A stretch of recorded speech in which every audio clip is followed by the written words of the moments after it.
Not that one. All right. Hello, everybody. Thank you so much for joining us today. I know we have a few people just joining us. Looks like Kenny is back and in business, and we got Vanessa.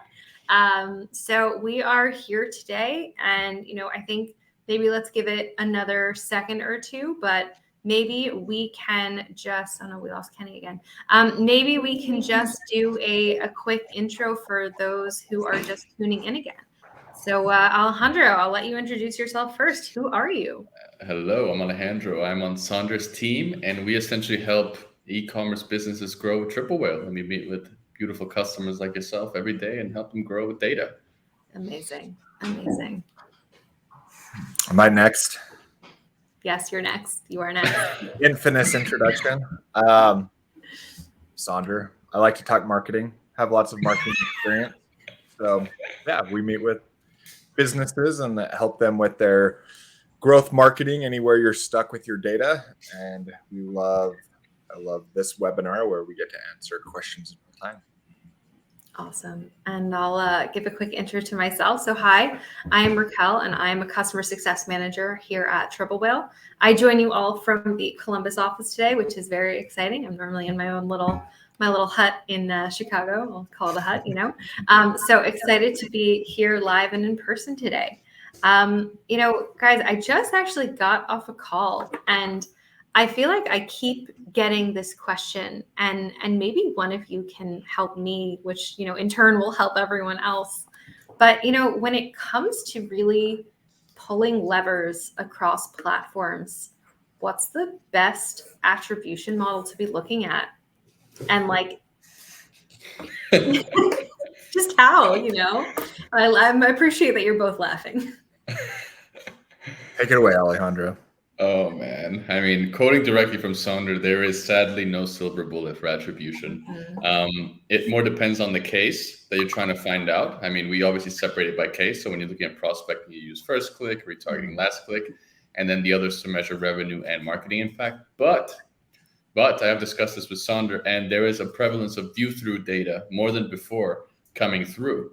So given the fact that there's a lot of view-through going on, we have actually found ourselves, or I have found myself using triple attribution plus views more than I would like to. So I'd say, given the current situation, triple attribution plus views, if you are a brand and you're seeing a lot of view-through data, that would be your go-to attribution model at this moment. Gotcha. Sandra, you wanna. It looks like you want to share something, so let's hear it. I always have something to share. Yeah, I mean, just to echo what Alejandro said, I think each attribution model helps you understand a different part of the story. So we went over this a little bit in my solo session last week. For anyone who wasn't there, though, when I'm looking at prospecting, I like to look at first click. So typically that's Facebook ads, Google ads. When I'm looking at the Pixel All section, I really like to lean on the triple attribution to understand the overall marketing impact, and then the linear all to understand the actual purchase and revenue impact. And so that's just a quick example. And then, anything on the retargeting side, Klaviyo, things like that, I like to look at last click. So everything just, it kind of just has its own attribution model, just depending on the activity you're looking at. If you're looking at everything, and fingers crossed, we should be even launching another attribution model this week that will give you even more insight. So we'll keep our fingers crossed. As you know, our team is always shipping new updates and products and features. So just another week at Triple Whale, but this is one that I'm very, very excited about. Yes. So thank you for letting the cat out of the bag. Were you setting it up? No, I was not setting it up, but that's okay. Well, it will be exciting. I won't say exactly what it is, but okay. But that was your little, foreshadowing for some exciting news, hopefully later this week. Yeah, fingers crossed. Fingers crossed. Okay, so it looks like we have a question. So I appreciate both of you. So Kenny, let's hear it. So when exporting the pixel reporting, is there a way to export the CSV exactly how it looks in the pixel report on Triple Whale? Currently, it shows different when exported. Oh, that's a great question, Kenny. Essentially, the only way to export at the moment is to export all of the data, not necessarily specific to how you have it set it up in Triple Whale. But that is a great feature request that I would be absolutely happy to share with the team. Do you know how it exports now, Raquel? I've actually never played around with it. Yes, I do. It just exports like all of the data. It doesn't give you any specific setup, and it's a great feature, I have to say, but it can be better. Yeah. And hopefully our team will kind of take that under their wing and continue to nurture it, so to say. Love it. Awesome. Oh, I didn't start the live answer. Well, Raquel answered it. Now we're done answering. There we go. Okay, you're so welcome, Kenny. Are there any other questions? I see, Jeff, you just joined us as well. Jeff would love to, not to put you on the spot, but would love to hear if you have any other questions. Kenny as well, of course, and Vanessa and Jake. We always love to hear those questions.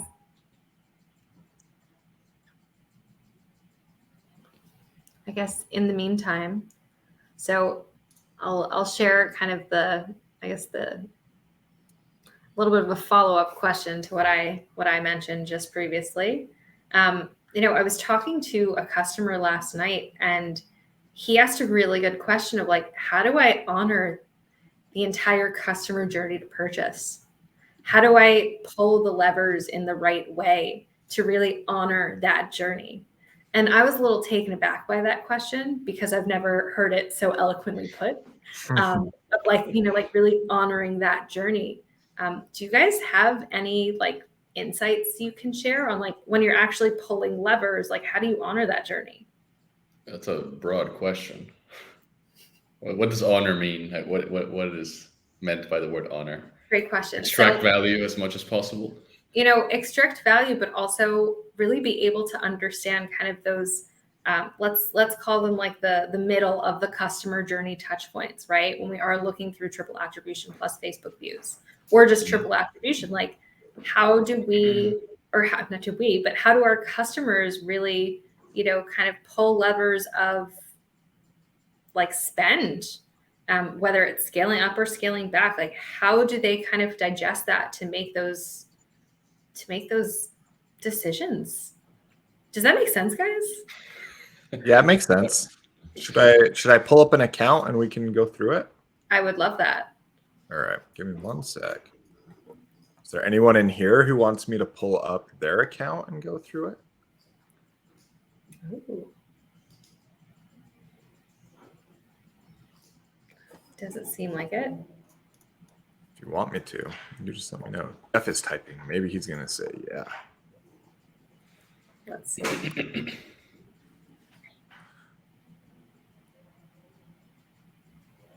And just while we're waiting for Jeff to type, so I know a few people have joined us.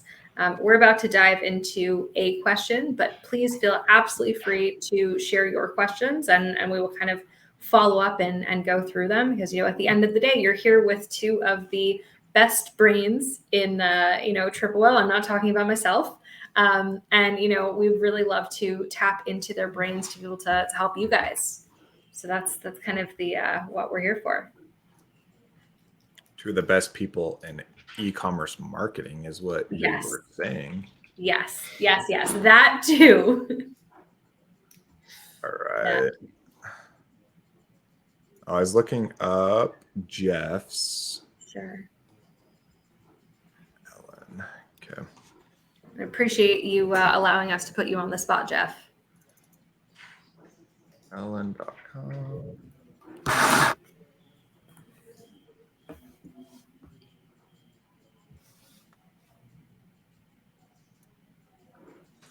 Okay. Got it now. I had to go into HubSpot and grab the Shopify URL. So now we got it. Share screen. Let's go Chrome tab summary. All right, we're gonna go Pixel All real quick. Okay. Thanks, Jeff. Okay, so here we're talking about pulling levers. So I'm going to look at the last 7 days. Is that all right, Jeff? Are you okay if I look last 7 days-ish time period? Maybe I'll just go back to today in case this is too much info. Okay, thank you. Just want to make sure not sharing sensitive information.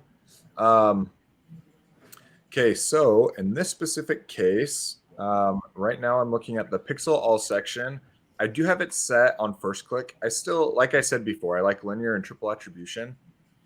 First click can still be good when you're looking at this window just to see what is bringing in those purchases from a first click basis. So we can see Google is doing a great job. The affluencers, so influencers and affiliates are doing great. Looks like some email marketing.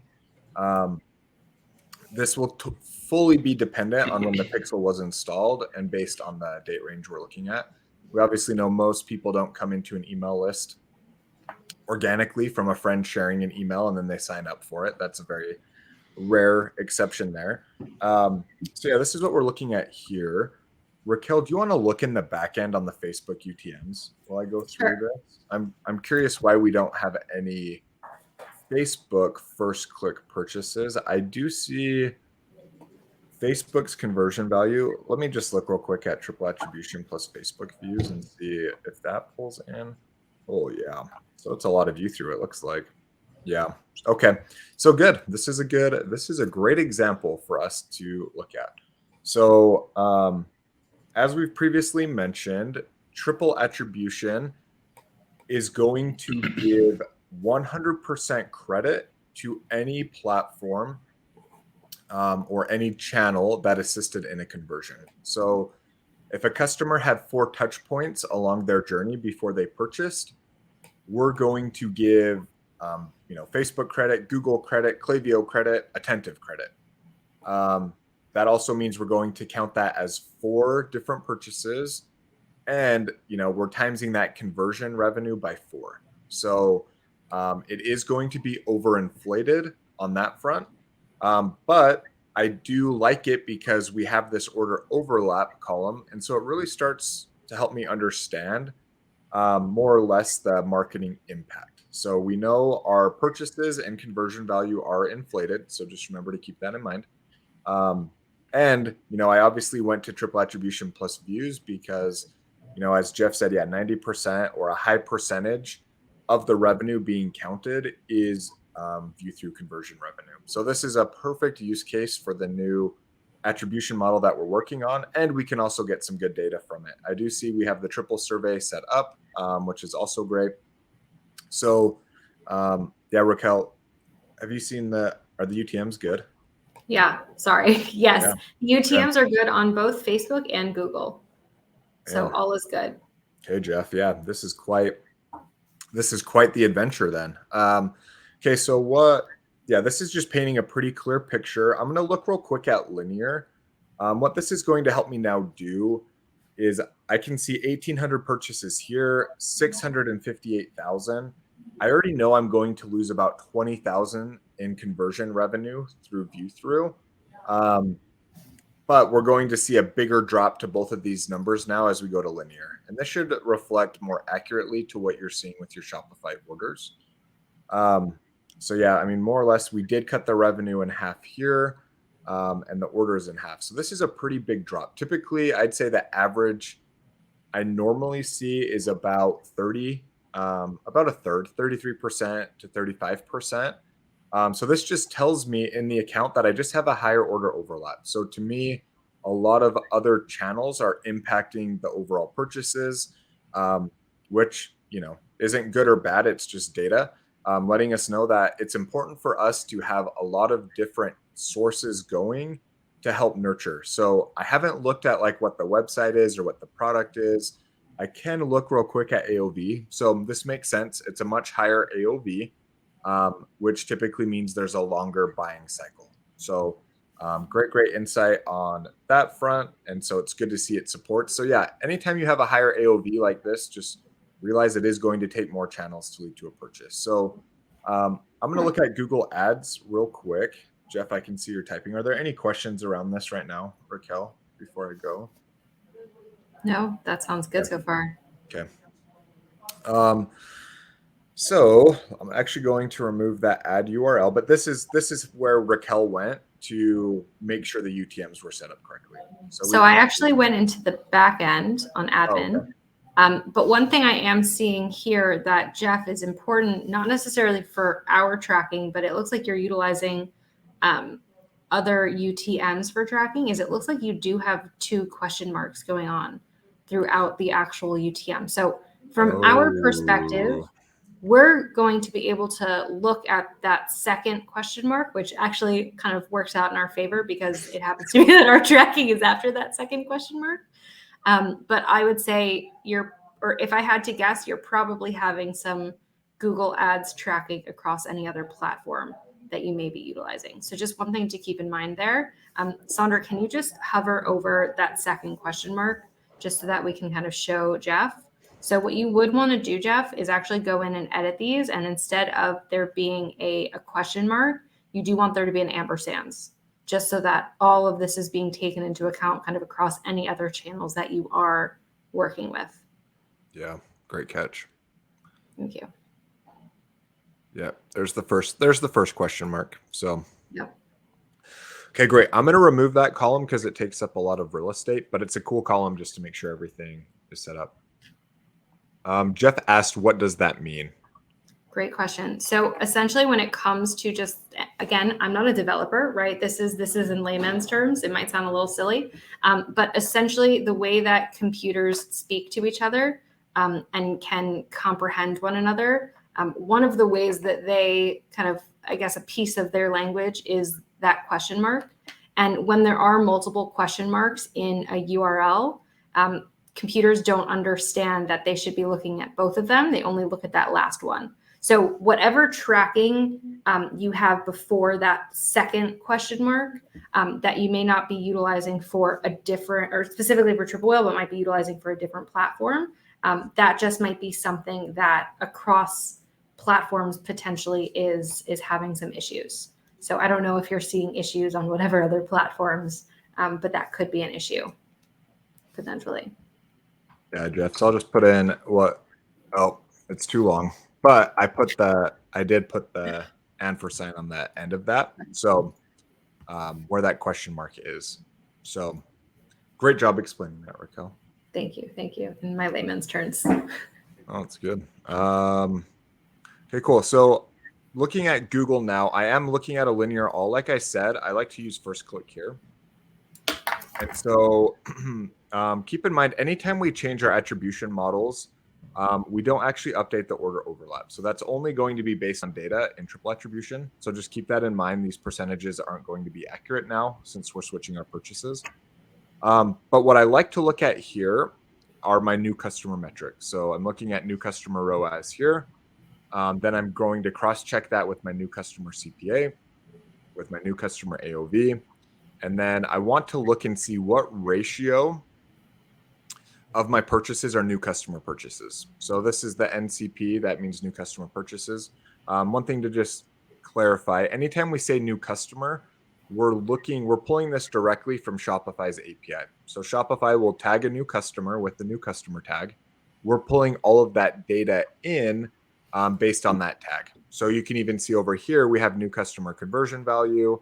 So we're just taking these new customer purchases and then getting obviously the new customer conversion value from that. So all the calculations are going to be based primarily off of your new customer conversion value and your new customer purchases to then calculate your new customer CPA, AOV, and ROAS. So this is really where I like to start optimizing. So I'm first just going to get a quick pulse check on what has a good new customer ROAS. Obviously, brand is always going to typically have a good new customer ROAS. I probably wouldn't optimize anything brand related or even performance max related based off of my new customer ROAS.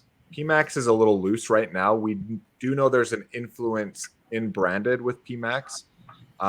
So that can fully depend on how you have it set up as well. So yeah, in this specific case, I'm primarily going to maximize my brand budget and spend based on my impression share with people. Now, when it comes to acquisition, Yeah, this is where I'm going to, in this case, looks like the shopping is the new PMAX campaigns. So, it looks like here this is performing extremely well at scale at a 2.84. 72 out of 122 of my purchases have been new customers. And, we're seeing a really good AOV here, as well as a good CPA. So this is probably one that, yeah, I'd probably keep scaling and see how that scales. I'm just going to keep close attention on this ratio here for the most part, as well as here. And then I also want to make sure that our Pixel seeing it perform well and Google seeing it perform well so it can maximize its algorithm that it does use there. Trying to see if there's anything else like, this one obviously has much lower budget, a much higher new customer ROAS. So your new customer CPA is almost half of what this other campaign is. And your AOV is quite a bit higher as well. So you're getting an extra $30 per customer that you get here. Your ratio, though, isn't as good when we only have about half of our purchases here are new customer. But the new customers that are coming in are coming in way cheap and with an AOV. So Jeff, you might understand. You're going to understand the story here. I'm just pointing out data, but this one seems to have some good opportunity. Is what I'm seeing from this. So Google seeing it with good ROAS as well, which is also very helpful to see. So Alejandro, anything you would add here on Google? That's pretty much it. All right, you want to tackle the Facebook side then? Sure. I mean, the Facebook side, when it comes to view-throughs, is a bit complicated. So thank you. I mean, in this case, you don't have much going on here. Let's just triple attribution plus Facebook views and see what's going on. The way I like to use this and the way I like to scale or advise clients to scale based on triple attribution plus views is just to use it to fact check what Facebook is saying. So Facebook is giving you an 8, and obviously Facebook's data is made up of clicks, model data, and view-throughs, and ours is only made up of clicks, and in this case, we're adding the view-throughs. So because Facebook is known to exaggerate in certain aspects, especially the ROAS, I like to then understand, okay, if Facebook is giving me an 8, what would be the ROAS that is closer to the truth? Or what would be more or less a middle point? And the triple attribution plus views gives me that. And I would basically just use it to fact check Facebook. Because if you have an 8, you're going to behave very differently than if you have a 6. And if you have a 6 on Facebook, you're going to behave very differently, like let's say you have a 1. So I would just use triple attribution plus views to, again, just have some middle point between what Facebook is saying and what's the truth, and scale based off that. That's how I'd be looking at that. Yeah, I like that a lot. Yeah, I'm curious. And obviously, if you have new customer metrics in alignment with that, so what I like to call it trifecta, so where you have like good Facebook ROAS, good view through data, and some new customer metrics like positive new customer ROAS, like that's what I'm essentially looking for. But in the absence of a click-based positive new customer ROAS, then again, just using our ROAS to fact check. Yeah, great insight. The only thing I'd add is what I went into here is I actually came into your purchases here. And what I'm looking at now is just more the customer journey. So they're actually telling us they came from consumer reports. And then when I look at their journey, the first touch point I see here, this looks like organic Google, and then they came in from a paid Google. So now we can see the source campaign here. I'm assuming that's a branded campaign, or it could be a PMAX. Then we do see, they looked at things, and then, it looks like they were then served this campaign, which is where we're originally seeing it, or not originally, where we are seeing it on this page. And then they, eventually looks like purchased, and the consumer reports came in there. So I think that's where I like to actually get more granular here and just see exactly like what the buyer journey looks like. So looks like this was a Klaviyo one around your daylight savings email, returning customer again. So yeah, this will just give you a little bit more like micro into like their buyer journey and that side of things. So yeah, Facebook's a little tricky right now. What's hard here is your new customer purchases is pretty low, where it's 2 out of 27. Obviously, we tend to like to use our Facebook for prospecting and getting more new customers coming in there. And so I might look at doing some different audience exclusions and I don't know if this is a retargeting campaign or if both of these are retargeting, but this one, didn't have any new customers as well. So I'd probably take one of these campaigns and the ad sets within it and start excluding different audiences. So I'd do like my Klaviyo audience. I would do an audience based on pixel purchasers directly from Facebook that I would exclude. And then I'd even go into our own CDP and create a purchaser audience and then push that to Facebook that you can also use to exclude. So those are probably the three audiences I would look to exclude in one of these campaigns to just increase my prospecting. Awesome. I feel like I just learned a lot. So we have a few other questions here because I do see Jeff is typing. Or maybe he just said, great, thanks. Okay, awesome, Jeff. Maybe we can address these unless, Jeff, you might have some other questions. So Jake Singer asked, let me start live answer. Are there any examples or case studies on the customer journey section inside the Pixel page? Now, the two of you can just correct me if I'm wrong here, but I believe we do not have any actual case studies, but I'm wondering if either of you can maybe shed some light on how we can look at that section to really gain some actionable insights. Yeah, let me pull up my screen again. Okay, cool.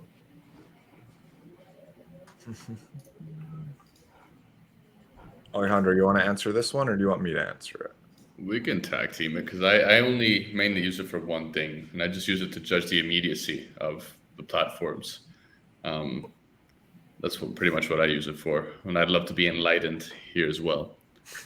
Okay, let's go to like a bigger time frame then. I'm probably going to look at last 90 days just because I want a lot of data when looking at this.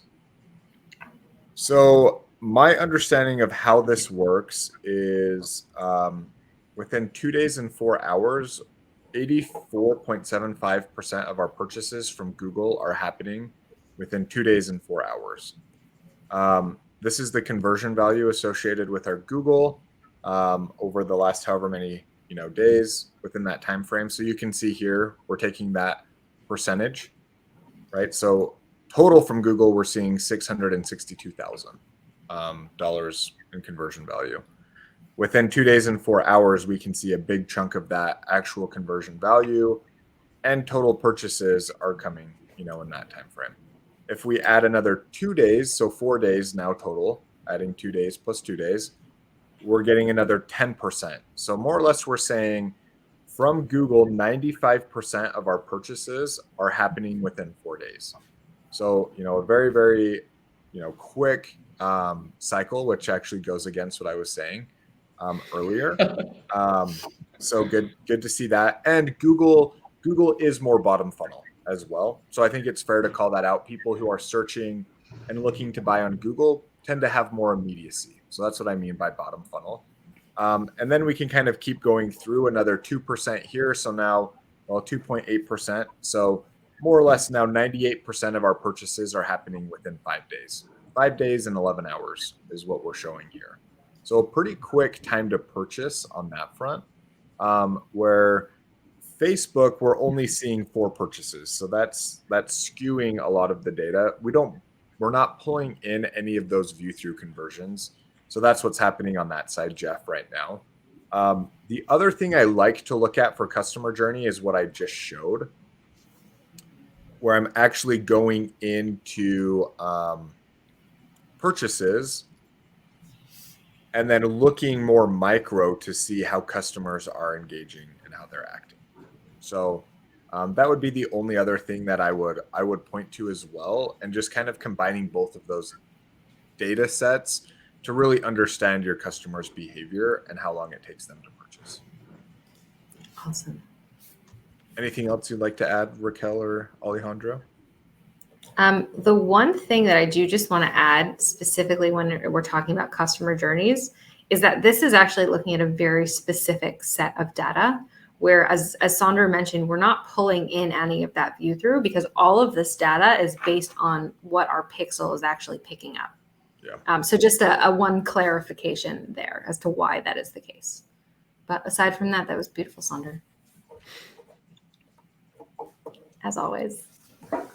So we've got some really great questions from Kenny. Don't worry, I didn't forget about you, Kenny. So Kenny, your first question is, let me start the live answer. When I'm in the pixel reporting, is there a way to eliminate duplicate data for purchases for the same channel? Example, same customers counted on Reddit source and Reddit survey 0 party. So potentially, Kenny, and happy to maybe, and you let us know if you would be interested in us actually sharing your profile specifically. But I think what you're asking is based on the actual sources that you're seeing. Those sources, it seems, is something that you set up, if we're talking about Reddit specifically, where you can set it up that, the actual source level would be Reddit, but then any kind of like campaign that is being clicked on would be different channels. I'm not sure if maybe I misunderstood the question here, but I'm looking just specifically at the last 7 days of data on Pixel All for you. And I am only seeing Reddit once. So let me know if maybe I'm looking from the wrong. Oh, I see what you're saying. Actually, I just looked at it from triple attribution plus views, where Reddit is part of the post-purchase survey, but also a link that's being clicked on. I see what you're saying. Guys, would traffic rules be applicable here? Should be. Yeah, it should. It could filter it out. I mean, I think the hard thing, well, not the hard, I mean, it's kind of like the bug is the feature in a way, right? With triple attribution is kind of what's happening here is obviously we're seeing it come from Reddit and then we're showing the survey response as well. So that's kind of where, maybe we could try a traffic rule. I haven't tried it in this specific case, so. So Kenny's a little nervous for us to actually share his dashboard, which is totally fine, Kenny. So let me pull up, should we pull up Madison Braid, guys? Yeah. Do you want me to pull it up, Raquel, or are you pulling it up? I can pull it up.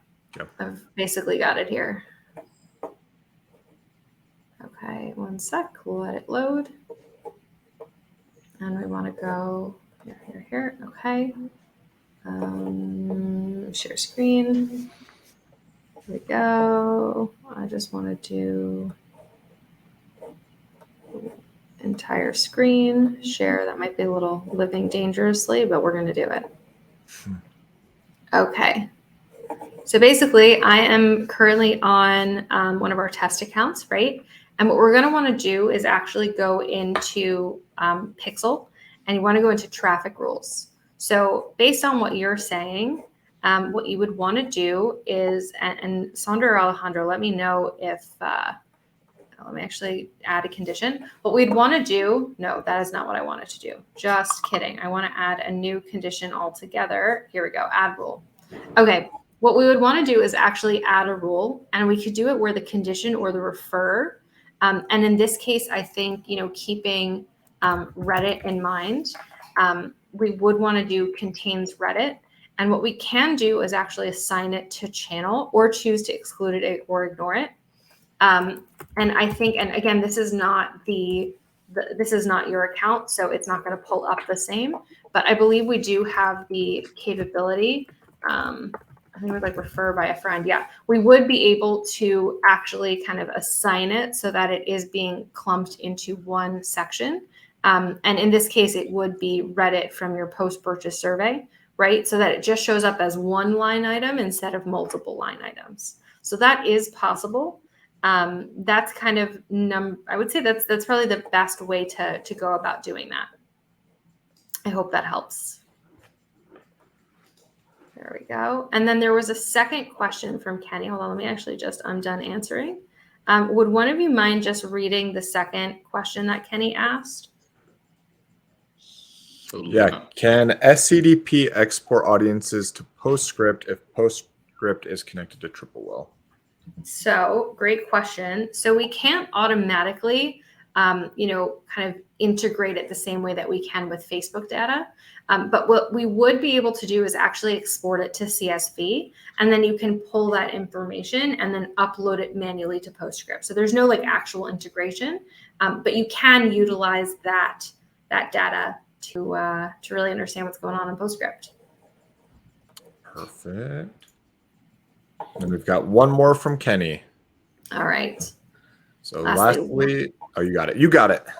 Okay, when Ocean Hours ends, can the webinar be able to be downloaded? So, Kenny, you should be getting it via email afterwards, but we can also, you can find it later today, hopefully, specifically on our YouTube playlist. I'm going to link it in here so that you can see it and have the YouTube channel. So it will live in here, hopefully later today. So one of those options should be able to assist you. Perfect. All right. I think those are all of the questions as of right now. Anyone else? We have about 9 more minutes, so we would love to be able to utilize that time if anyone has some burning questions, that we're here to answer.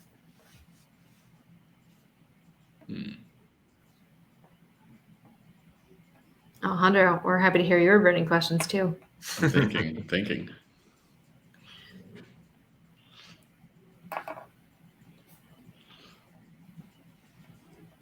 Which bear is best? Which bear is best? Mm-hmm. Polar bear. Polar bear. That's a good question. I'd have to say panda bears or maybe grizzly bears, one or the other. Yeah, panda bear. They're like really cute, but they're really dangerous. They are dangerous? Yeah. You want to get clawed by a panda bear? Who? Do you want to get clawed by a panda bear though? Like think about that. I bet I could drop kick a panda bear. You are big. There isn't another bear that I would be confident I could, Okay. drop kick. Okay. Cool. Well, that was an Office reference, just FYI. Bears. Jake Singer said I'm his favorite You're bear. glad to go? Thank you, Jake. Okay. Okay. Oh, Kenny did have a question. Okay. Yes. Can we add more than 5 answers to the triple whale survey? So at this moment in time, yes, you can. Actually, there have been 2 really cool rollouts. I want to say they were both last week. Correct me if I'm wrong, guys. Where now you can add up to, I believe it's up to 20 answers. Don't quote me on that. But you can add up to 3 questions. And essentially what will happen is that the second question will not be served until the customer actually answers the first question. And same thing with the third question. It won't be served until that second question is answered. And we rolled it out to, I believe it was 8 different languages as well. 8 or 9. I think it was 8. So, we are now international. Oh, Kenny, in Creative Cockpit, TikTok ad creative isn't showing. Is there something I need to do for the creative to show? Kenny, how about I look at your account? Let me see what's going on here. I'm not going to share the screen, don't worry. But I do happen to have it pulled up. Okay, Riot Society. One sec, let me look. That shouldn't be the case, essentially.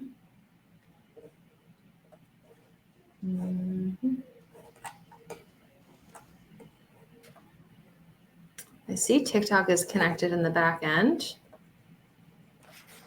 No,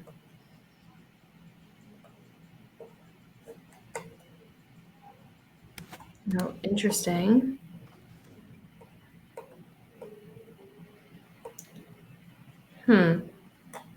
Kenny, let's take this offline. I'm not sure what's going on here.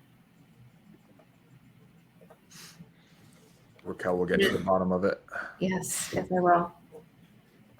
The email that you used to sign in, Kenny, is that okay to reach out to you by?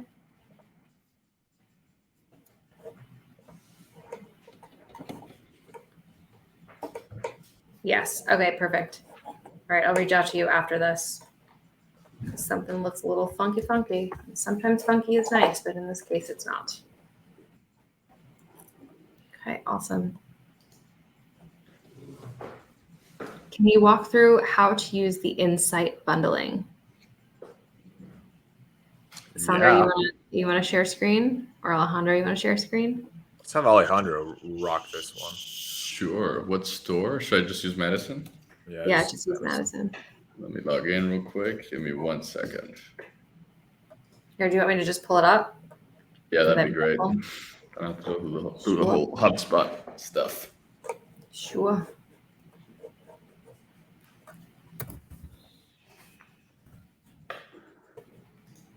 Share the screen. Share screen. Entire window, living dangerously, guys. Okay. We said bundling, right? That's where we're going? Okay, Yep. cool.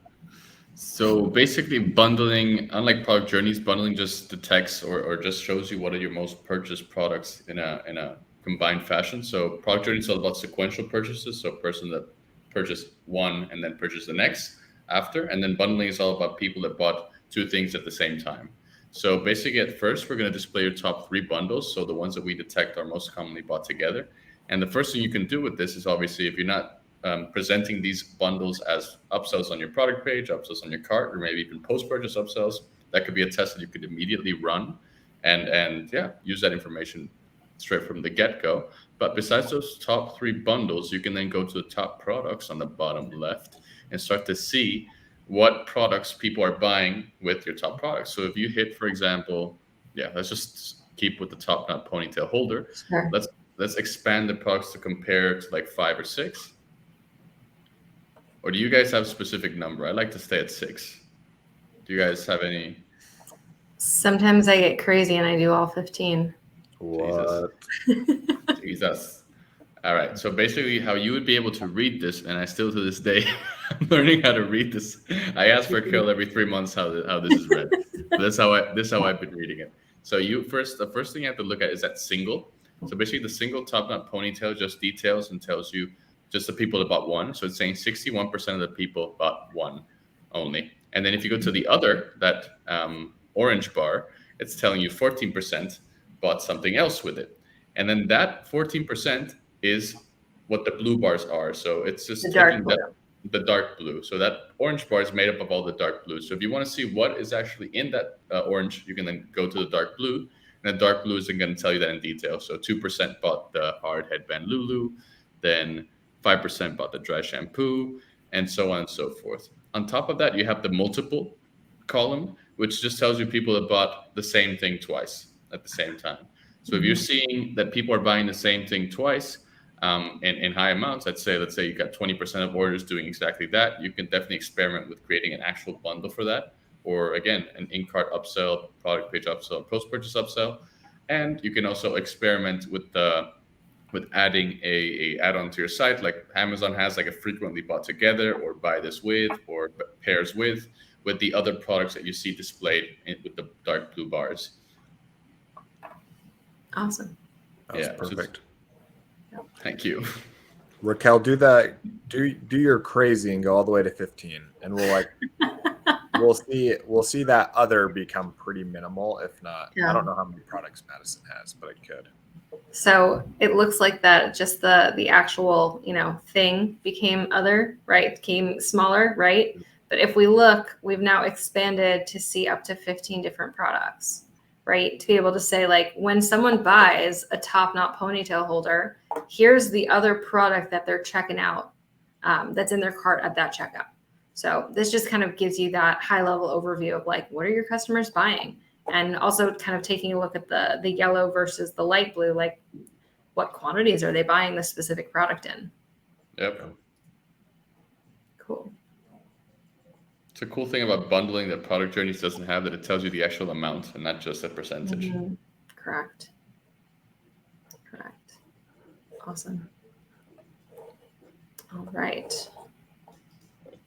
Cool. The new insight, Kenny just throwing out those questions. All right, Kenny, the new insight, product analytics is #ads is a game changer. How would you use this new update? Oh, this is a good question. All right, let me share my screen again, and product analytics. Share the screen. Do either of you know the specific answer to this one? Specifically, Kenny is referring to this column, #ads. Yeah, I mean, my understanding is this is just where all the places your ad is being shown. So I think for me, I just like to more or less use this to just like dedupe in a way.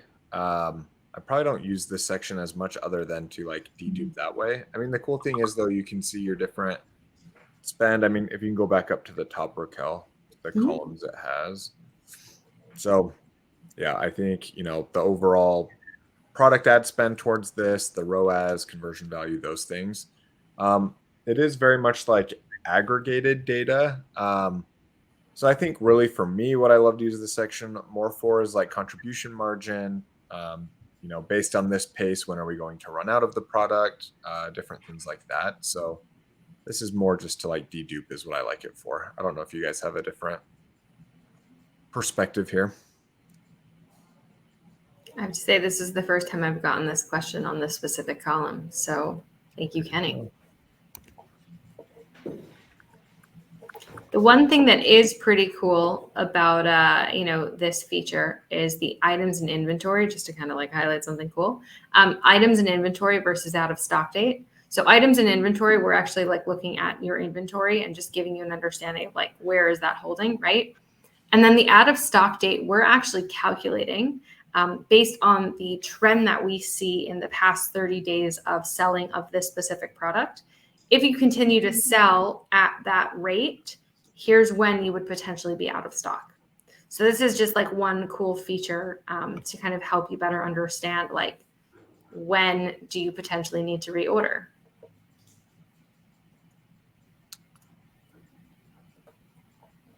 Cool. You should, I think, yeah, there you go. Oh, wait. Oh, yeah, there you go. So this makes a little bit more sense, right? So it looks like this popular extension bundle, you know, there's 23 left in inventory, and just based on the actual trend recently, again, there's like 0 ads, right? So it makes sense. February of 2024. But let's take a look at this one, the Nori gourd braid, right? Looks like there's 292 in stock based on what's going on in the past 30 days. Looks like, you know, Madison braid is good until July 29th. So there we go. Just gives you an estimation on that date based on functionality. Yeah, cool. Okay, I'm done answering. And then Kenny, last question. Shipping. If I wanted to add my costs, how would I do that? So Kenny, this is a great question. And I'm going to give you also like a little bit of an interlude, or I guess prelude rather. At this moment of time, shipping can be added under the store section on the left-hand column. And essentially there is a section called shipping. At this moment in time, we only support that you can go through and add in shipping costs per country. But we are anticipating to expand that capability in Q2. So more to come on that, guy. Sorry, I didn't actually add the live answer, starting live answer, and I'm done answering. There we go. Kenny will send you the video after, and you can walk through the customer journey again. So I think that'll be a helpful little review for you. Awesome. Okay. Well, I think that about brings us to the end of our time today. Thank you all so much for joining. We do very much appreciate you all for coming and bringing your questions and your A game. And, we do this every Tuesday, same time, same place. So feel free to come back and bring your questions because we do love them.